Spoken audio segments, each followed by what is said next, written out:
Hello everybody, welcome back to the channel. Today we're going to be doing a little bit of a studio tour, like a studio vlog, that sort of thing. That way I can walk you through this space. I just recently finished recording like some test footage, well not footage, but test recordings for the next recreational tone video. I'm actually very proud of it, and in that time I started like actually cleaning up the studio because this place was an absolute mess. And then I figured like why not actually do a studio tour. I've been meaning to do one for a while, and before I make this place a mess and destroy it again, I wanted to do this video because a few of you have kind of asked for it, and I think the rest of you will like really appreciate what's going on like behind the madness of the space. And let me just go ahead and walk you around. Alright, so first thing when you walk into the door, this is what you're greeted with, right? This is sort of the layout of the whole room. But immediately looking to your right, you're going to be noticing that I have this huge collection of just random cables that I own. I have two walls in the room that are wrapped in this weird like felt material, and because I don't have like a drawer or like a box where I can keep all these cables handy, what I use is these like Velcro ties that I wrap into specific cables, and then I can easily just store them on the wall. So whenever I need something, whenever I gotta patch a pedal or my guitar or like a new piece of gear, I can just come over here to the wall, grab it. I have every XLR, TRS, TS. I have speaker cables, speak on cables, MIDI, pedal power cables, like whatever I need. Even I got some tape laying around, like USB cables, like whatever I need. I know it's gonna be up here, and I don't have to go searching through drawers. It's kind of ugly, honestly, but like it comes in clutch. And then right below that is gonna be my guitar rack. This guitar rack has just about every single guitar that I own. I am missing one that I'm loaning to a friend right now. I have my Gibson SG, my Flea bass, my Fender Stratocaster, my High Flyer, the Telecaster, the Gretsch Falcon, as well as my Martin guitar. And then I have a couple of just random crash cymbals that are hanging out right here for now that I got from a friend of mine. And then turning over here, making a sharp right, you're gonna see probably my favorite part of the whole room is my amp shelf. This amp shelf that you see I built all by myself, including wiring the LEDs. I made it out of red oak and some poplar, literally anything that I could find at the lumber yard that was at least 15 inches wide by about 35 inches tall, to hold all these heavy amplifiers that also are reinforced with these galvanized steel pipes, because all these amplifiers are super heavy. But before I go into the amps, I'm going to go walk you through the wall going from like left to right. Over here we're going to talk about my studio rack that I built by myself, also out of birch plywood. At the very top I actually have my Fender reverb tank, couple of pedals that I have lying around that I like to pop in and out whenever I want. And powering everything on the side of the wall, I am using two Furman power conditioners at the very top. These power all the amplifiers, all the gear in the rack, etc, etc. Right below it is a Korg, I believe, ToneWorks guitar and bass tuner. Right now it is currently not patched in or powered because it has a really nasty ground hum, and all the amplifiers on the right pick it up, and it just isn't working right now. It's kind of a shame that I bought it so that I can, you know, keep it on bypass, but at least keep track of like my tunings. But I need to get like a hum X like eliminator in order to actually get it to be useful for the studio. And right below the tuner, this is probably the biggest upgrade to the studio that I have right now. This is a Delio stereo amplifier speaker selector. This allows me to run up to 8 amplifiers and 8 cabs into 2 channels, 4 amps and cabs per channel, and run them in stereo, which is perfect for recreating John Frusciante's tone because we all know how he likes to run his amps in stereo. And right below that, this is a Gallion Kruger 2001 RB. This is Flea's amplifier of choice for his bass during the Stadium Arcadium and the By the Way tours. And then right below that, this is a Behringer patch bay. I have the massive pedal board right below it patched in. I also have a DI box for my bass, a DI box for my guitar. All the cables are kind of hanging out down there in the boxes as well as the Fender reverb unit tank is being patched in to the very first channel. That way I can leave it in or out whenever I want. That pretty much goes it for this rack unit on this side of the room. I will definitely, once I go over my amplifiers and my speakers, I'll definitely just quickly show you how this thing works, so you can kind of see how much more convenient it is to have for me, especially in this space. But for right now, let's go over to the right over here so I can walk you through all of my amplifiers. At the very top right here, we have a JCM 800. This is a 2203 from 1986. I got this in a trade for a Marshall Silver Jubilee, just a 50 watt and some cash on top. Right below that is my, I believe this is the third amplifier I ever owned, at least in terms of tubes. This is the Fender Showman, one of my favorite amplifiers. This thing is loud, guys, even though it only says it's like a 60 or 80 watt amplifier. This thing can actually hang out with the Marshalls, no problem. Right below that is a Marshall Silver Jubilee. This is a 2555, a 100 watt version. What's special about this amplifier, I think it's an import because it does not have a 16 ohm option. It only goes for 4 up to 8 ohms. Right below that is like probably my second favorite amplifier in the room. This is a Marshall Super Bass from 1971. I got this for super cheap. These were going for about anywhere from 4 to 5K, but I got this imported from Africa. That came in the most pristine, like custom made box. It was packed with foam, rubber, and it was so like sturdy and just awesome that I ended up using that same box to sell another Marshall. Like I sold my Super Lead from 1975, and I used that box literally, like I held on to it for years because I knew this thing was gonna like last and be very useful in the future. And I did end up selling it on Reverb, and it made it to the seller in one piece. And right below that, this is a Triangular Labs Marshall Minor. This is Will Galuccio's Marshall Major clone. This is a 90 watt version as opposed of a 200 watt Marshall Major, but this thing is plenty loud. I honestly think it's just as loud as my Marshall Major. I usually have the Major over here on this bottom level, but for some reason it's not as loud as it used to be. I think I might have to change like the tubes or get it serviced. I'm not really sure, but this is the amplifier that will be featured in the next recreational tone video. So if you want to hear how this thing sounds, don't forget to like and subscribe so you don't miss out on the video. And then over here, if I turn the light over, this is one of my favorite amplifiers that I have, even though I have it like tucked away in the corner. This is a Marshall Super Lead from 1976. Now, when I got this, I got it for a pretty good deal, but when it arrived in the mail, it was absolutely destroyed. This whole side got just dropped, and then it split the cabinet, just shredded the Tolex. This thing was like hanging on by a thread. I had to remove the old Tolex, put some new one. Even the Marshall logo got like broken. Let me zoom in on that for you.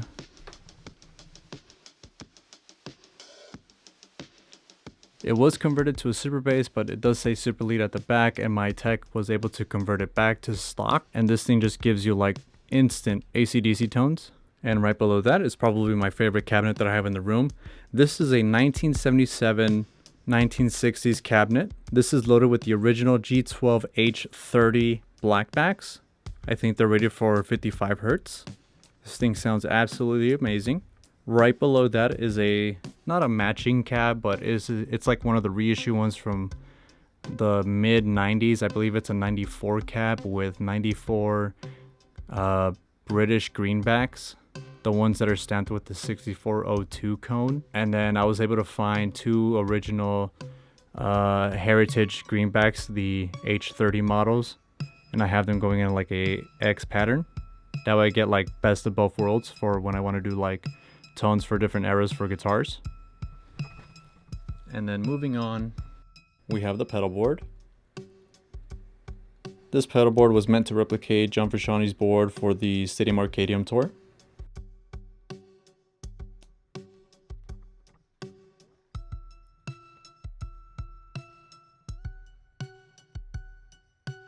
I built the pedal board myself. It is split into 2 pieces. You can see the middle seam right here. All the patch cables I hand wired myself. I have this random CE1 and Made in Japan DS2 sitting here because I was using those for the next recreational tone video, and I didn't want to patch any other pedals, and this was just like a whole lot more simpler. But that's pretty much it for this side. This is an aperture light, And moving on to the right again, this is going to be the cabinet wall. This is where I keep the majority of my full stacks. I have 4 running along this wall over here.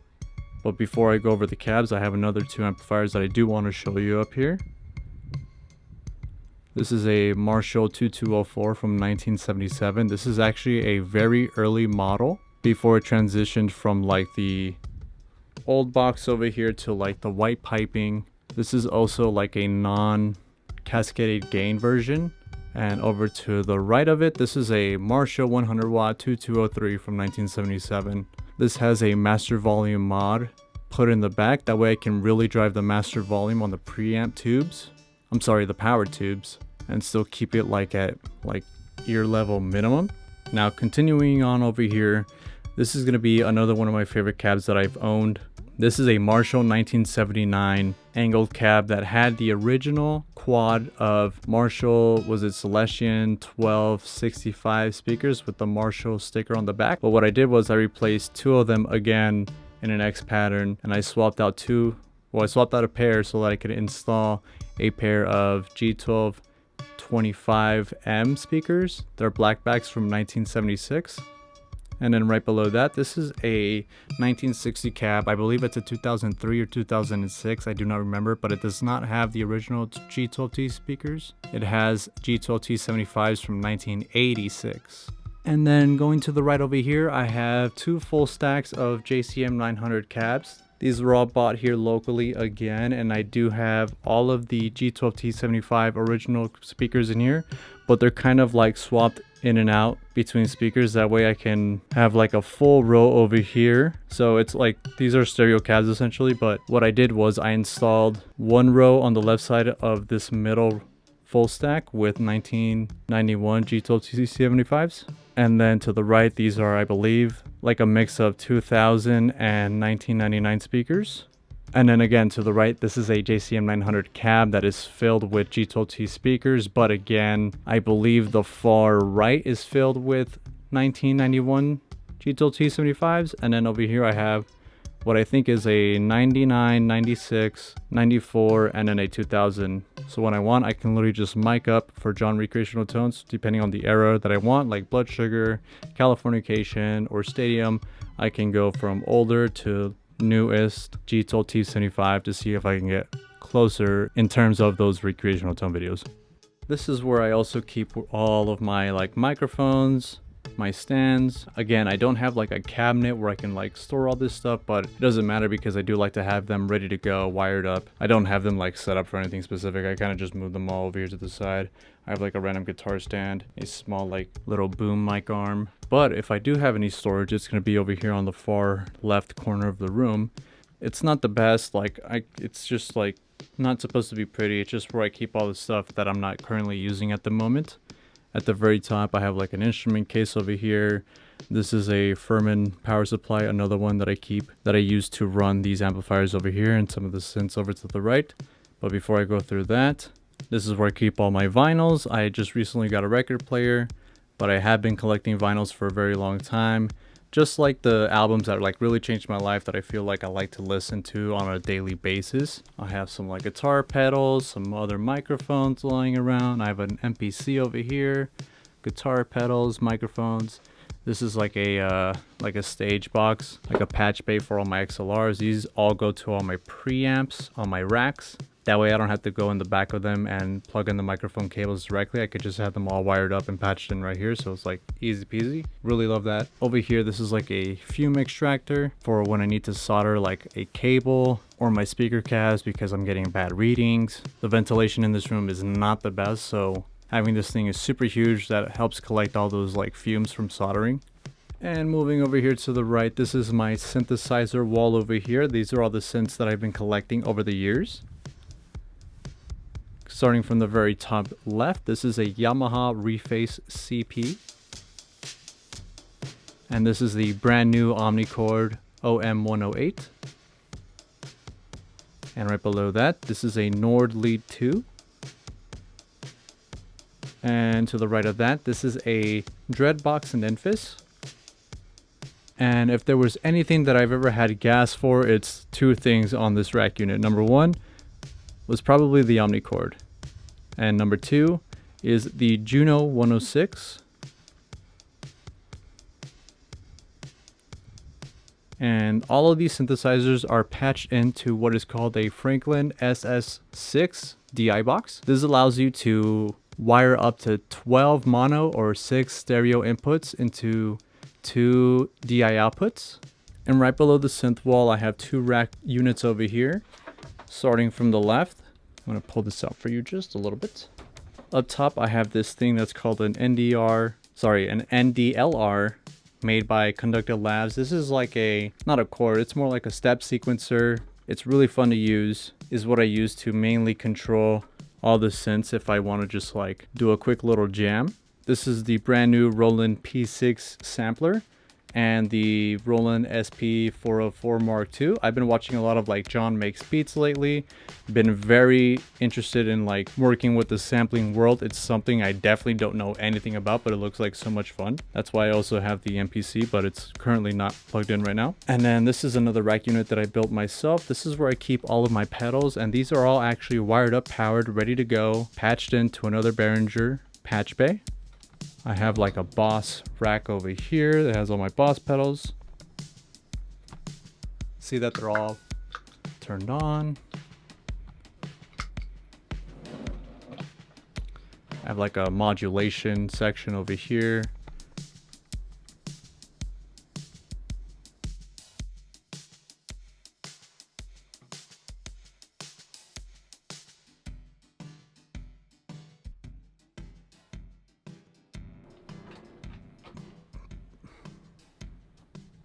I do have like a buffer. I believe it's from Vertex Audio. Can't see, it's kind of dark, but it's stashed in there. But pretty much I have the Franklin Audio, the through inputs running into, I believe, where is it? I believe it's 20 and 21 for stereo. And that goes to a DI box that I have on my desk. And then over here I have my other rack unit. At the very top, I have my Audio Technica. I believe this is the 140 LX. This thing is super cool. I've always wanted a record player, but I have this wired into my Apollo down below. And then the out of the Apollo is going into the in of the SP404, so I can start doing samples of vinyls if I wanted to. And again, there's another Furman power conditioner. Can't say any more good things about these things. They are absolutely essential to the studio. One flick of a switch and everything is turned on. Super convenient, and it's also surge protectant. It supposedly has a little bit of like noise filtering. I don't believe it. I kind of just use it just because there's only 2 outlets in this room and they're both far away from where I need things to be. So it just makes sense for me to have a bunch of these. Right below that is my old Apollo quad. I believe it's like the X or the 8. I don't remember. I just only use it for I/O at this point. Right below that is one of the newest additions to the studio. This is a Audioscape 2060 VU. You will definitely see this in one of the next recreational tone videos. This was used for Blood Sugar Sex Magic for mixing and tracking. And then right below that, this is like the brain of all the synthesizers. This is where all of the synths are either going to be controlled through MIDI, my ins and outs. This is an MRCC. I know very little about synthesizers, but I wanted to like foolproof my studio. I didn't just want to get like a random little box where I can split it to like 3 different things. This has like a sequencer, an arpeggiator. Like, look how much stuff I can like hook up. These are all my ends. I have an SP404, the Conductive Labs, the NDLR, and then I have the Juno so that I could run the Nenfis as well as the Yamaha Reface. And then I just have like random junk over here. I'm getting more audio gear, just not right now. This is sort of like as close to a finished studio that I have right now. And then on the back right corner, this is where I have like, I guess, more storage. All right, like I said, there's my Fender hot amplifier. I have like a Fender Bassman cab that has an original, holy crap, what's it called? Like a JBL. I believe it's a 130 or 120 F speaker. It's a 15-inch, I can't remember. But right here I have a Mesa Boogie triple rectifier with a matching Mesa Boogie cabinet down below. This is where I have my Marshall Major at the moment. Again, I don't know what's going on with it, guys. I need to take it to my tech. Oh, so I forgot, at the very back I have a Supraphonic and an Acrolite snare from Ludwig. And then I have like a random hi-hat stand chilling on the Fender Bassman cab. So again, Marshall Major. Right below it is my newest cabinet that I bought.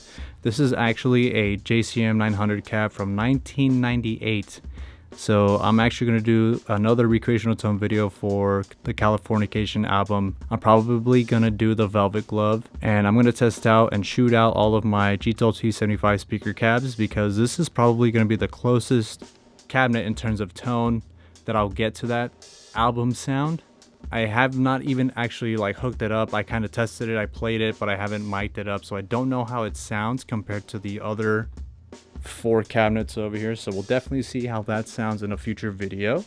And moving to the right over here, the final part of the room, this is my studio desk. This is like the last Intel iMac. This is the 27-inch. This is like the heart and brains of all my recording, tracking, and video editing. This is the one just before the N1 Mac. I know I should have waited. I totally regret it. This thing, I mean, it's still loaded. I remember updating the graphics and the RAM, but it's time. It's time. The new M4 Macs are out. I think I'm going to upgrade very soon. It's just hard when, you know, you want to gather more gear, and then you have to upgrade like your technical stuff also. But in the meantime, this is my 2020 27-inch iMac. I have 2 KRK Rocket 6-inch speakers. Nothing special. I kind of just grabbed them because they were cheap. My brother recommended them, so I got those. Right below here, again, more Furman power. This is my brand new Apollo X16. Well, not brand new, used. Brand new to me, but I got it used on Reverb. 2 Warm Audio WA273 EQ preamps. I have my Warm Audio 1176 clones over here, as well as my Midas XL42 preamps and the DPR 404 compressor. And this is the last thing that I bought. This is a Wacom Cintiq 27-inch touch and pen display. I used to have the old version, the one before this one came out, and I sold it during the pandemic just to make ends meet. I always regretted it, and I got it for an incredible steal. This thing is like essentially a big iPad, but this is going to be the first video that I'll be editing it using Final Cut Pro, and I just missed the workflow, and I really enjoyed using it. And sometimes what I'll do is I'll put Final Cut Pro over here, and if I have to re-record something, I put Luna up here, and then I just drag and drop my files. It's super easy and convenient. The iMac's still holding up, but again, I think it's time to upgrade. And this is the rest of the desk over here. We have my phone. This is a Logitech Magic, or not a Magic Mouse, I think it's the Master Mouse. Master 3, whatever. It's super old, but still works. Trackpad, Apple keyboard. This is like a Canon stop and record thing for when I got to do my talking points. Over here we have my Franklin Audio reamp box. I've been testing this out. Hopefully I can use it very soon in a future video. This is the DI box I was talking about that goes into from the pedal board down below, or the pedal rack. Super clean, very transparent. Sometimes through the pedal rack, the Behringer patch bay gets a weird ground hum, and it happens a lot when you want to go from an instrument level to a line level without having any sort of conversion. But this it actually gets rid of that problem for me, and it also has like a ground lift at the back if I need extra noise protection. Works very well for me. I'm going to turn on this light just for a minute. Alright, and last but not least, we have my Gallien-Kruger matching cab for my 2001 RB over there. I do have a hum eliminator. I've been looking forever for this, and I ended up finding it right here on top of the bass cab that I hardly ever use. But this is my Flea pedal board. I kind of have just like random things on it for the moment, like this modified Holy Grail. And I do eventually want to do like a recreational tone video for Flea's setup. But other than that, yeah, that's my bass cab for when I use it for live use. I almost forgot to mention, this is an uplift desk. I could be sitting down, or I can just be standing up whenever I want to work. And it's perfect because it's really nice to have a workflow where you can like stand up or sit down, you know, just kind of change it up a little bit, get your body moving. But yeah, that's pretty much it for the video, everybody. Thank you so much for watching. I hope you guys enjoyed the studio tour. It's a very small room. I am running out of space very quick. I need a bigger spot. I want to like start doing like live drums or recording live drums, but I do not have the space. Like one kit will take at least a third of the room, like easy. But I don't know, that's, you know, for the future. This room used to be barren. I used to share the room with an old drummer friend of mine from work. Daniel, if you're watching this, what's up, my dude? Miss you, brother. But yeah, even his kit, he had a Gretsch kit. It was super cool, but like it took at least a third of the room.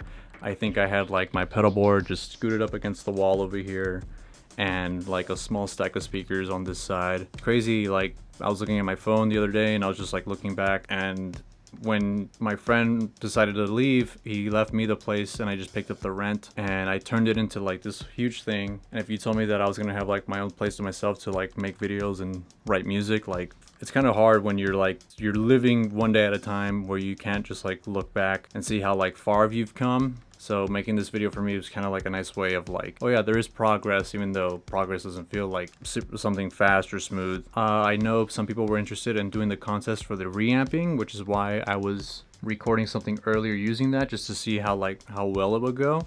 I kind of want you guys to vote on what song you guys want to play for the first contest, and like I'll give away a pedal. Probably, well, here's another caveat. I probably won't do another international like giveaway because customs kind of screwed the last guy over, and I don't want that to happen again. Just until I gotta figure out some sort of way where I can actually like make sure people actually get the thing I'm giving away. So for now, maybe I'll do like a gift card for Reverb or something, but I do want to give away a pedal. I do have one like in mind, that like one of my personal pedals that I want to give away. But yeah, leave in the comments down below what song you guys want to perform, that you will send your DI guitar tracks for me to reamp into my amplifiers through my pedal board. I'll let you guys decide on that, and like whichever one gets the most votes or whatever, that's what we'll do. I don't know when that video is going to be made, but start practicing now, and I'll see you guys in the next video. Again, please like, comment, and subscribe. Till next time, laters.